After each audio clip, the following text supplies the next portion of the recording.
Hello to all you Taurus people out there, you Taurians. Welcome to your monthly horoscope for the sign of Taurus for November 2013. It's a fascinating month with an eclipse in your opposite sign in Scorpio at 11 degrees. So if you have any planets or a rising sign or a midheaven or even an IC on between 7 to 15 degrees of Taurus, it will be a very, very interesting time for you to make some big changes. And I've made a separate video about the eclipse because otherwise this video would be too long. There's so much information about that eclipse. So if you want to know more, click the link below. As well, if you want a private consultation, please do click on the link below as well. But let's do this general horoscope. So this clustering of planets, the 3rd of November, the Sun, the Moon, the Node, the North Node, the Mercury retrograde and Saturn all in your 7th house, the house of relationships.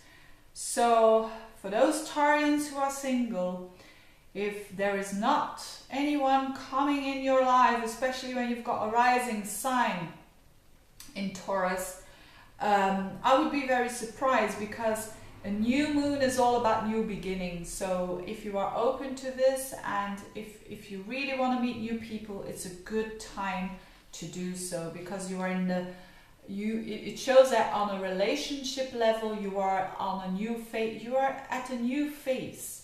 So you are at a new beginning.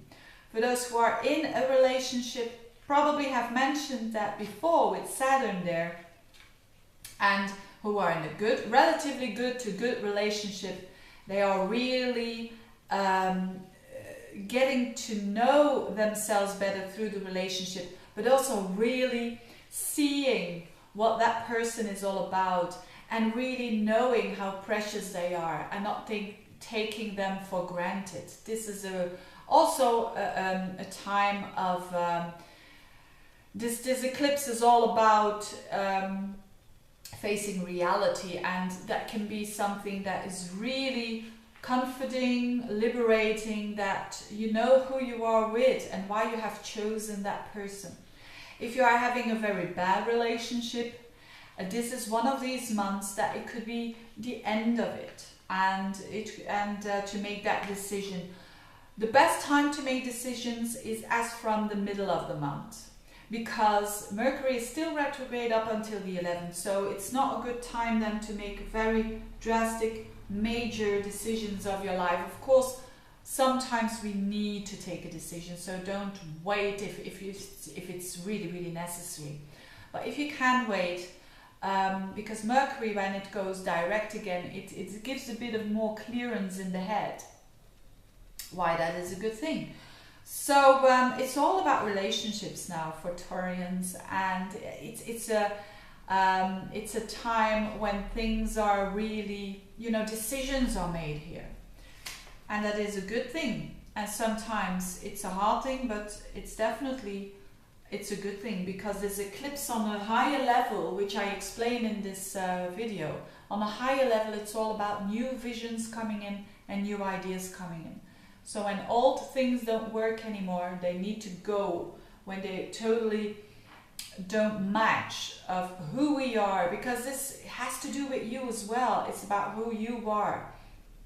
When we sense that our environment is not what we think it is anymore, it has to do with us, and it could be the case that you attract new people in your life who are more serious, more Saturn-like, more mature. That shows that you are more mature as well. So and what else is going on for the Taurians? Well, Mars is also playing a big role in this eclipse, and Mars is in your 5th, what am I saying? Yes, 5th house. So this is really, really good, because at the same time you are working on to show yourself how you express yourself, and you're working, in a very active way, because it's Mars in your 5th house. So it's getting active with the romance maybe, or the new romance. It's getting active with your children, So doing more stuff with your kids, or is getting active with your new project, with your new business that you want to start, or with the things that you love to do, with having fun, with going to places that you feel like, whoa, maybe you're a Taurus, maybe a restaurant. Maybe you say to yourself, I'm not paying to, I have to spend more time enjoying myself. It's a good time for that as well. So, and Venus, your ruler, is also doing something very important during the month, especially the middle of the month, is going to conjunct Pluto and square up to Uranus. So the Pluto-Uranus square, which is so important in astrology now, these days, this aspect is all about transformation. And Venus, your ruler, is going to hit Pluto and Uranus. So you're going to be transformed and you're going to experience new stuff.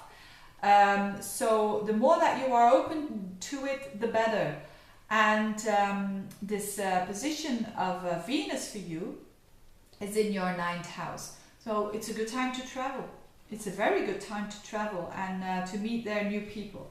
And it can be intense. You can meet someone and it can have this intense energy of those people that that stranger maybe that you have a conversation with changes a lot in you, and that is good as well.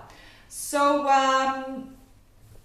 Jupiter, I just want to say something about Jupiter because it's going retrograde as well in your 3rd house. That's from the 8th, and Jupiter is doing a lot of expansion in your 3rd house of communication. So, and also learning. I think a lot of Taurians learn new stuff and invest in that and expand when it comes to how they communicate, how they are giving messages, how they are teaching, or how they are receiving teachings. So, and it's going backwards, so it means that this slows a little bit down, but that's certainly not a bad thing there.